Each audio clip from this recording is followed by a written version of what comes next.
meeny, miny. You. The latest film in the 42-year-strong Evil Dead franchise is here to make you squirm in your seat. It's been a decade since the last installment, and things are looking a little different in Evil Dead Rise. An urban setting and new characters see this standalone entry embark on a new blood-soaked path. Whether you're a Deadite devotee or a horror fan looking for their next scare, here are 4 things to know about Evil Dead Rise.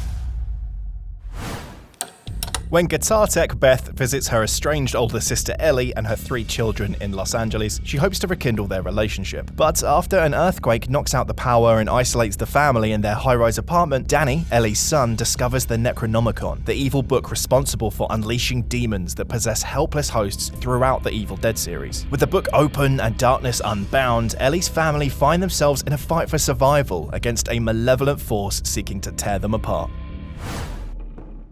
While the return of the Necronomicon and homages to previous films will catch the eye of Evil Dead fans, the film introduces all new characters who get to experience the horror of demonic possession firsthand. Ellie, played by Alyssa Sutherland, is a tattoo artist and mother whose recent separation from her husband has only added to the pressure of raising 3 children. The decision of her younger sister, Beth, played by Lily Sullivan, to drop by for a surprise visit further complicates the situation and ramps up the tension. Then there's Ellie's 3 children. Morgan Davis stars as the eldest, Danny, a wannabe DJ whose discovery of the Book of the Dead sets demonic events in motion. Bridget, played by Gabrielle Eccles, has a brilliant brain and a practical attitude that she utilizes to protect her family. Lastly, there's Cassie, the imaginative youngest daughter, played by Nell Fisher, who writer and director Lee Cronin described as being able to stand up and speak up in a room full of grown-ups and sometimes see the truths where nobody else does.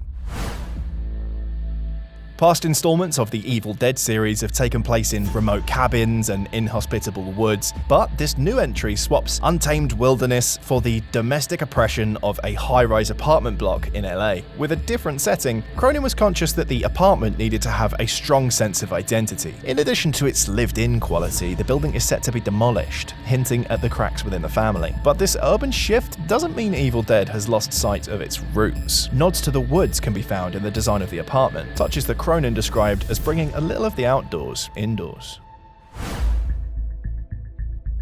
There wouldn't be an Evil Dead movie without copious amounts of blood. One particularly gory scene in an elevator involved a 2-meter square box filled with the fake stuff, which floods onto the set for gruesome effect. This commitment to practical effects is indicative of the filmmaker's goal to get as much in-camera as possible. Speaking at South by Southwest, actor Lily Sullivan talked about her experience. But with this film, what is so beautiful is there's not many special effects. It's in-house camera tricks, it's puppeteering, it's artistry of prosthetics at its finest. So I feel like to see the collaboration of all the departments who made the film come together is explosive and blows my mind outside of being a silly actor.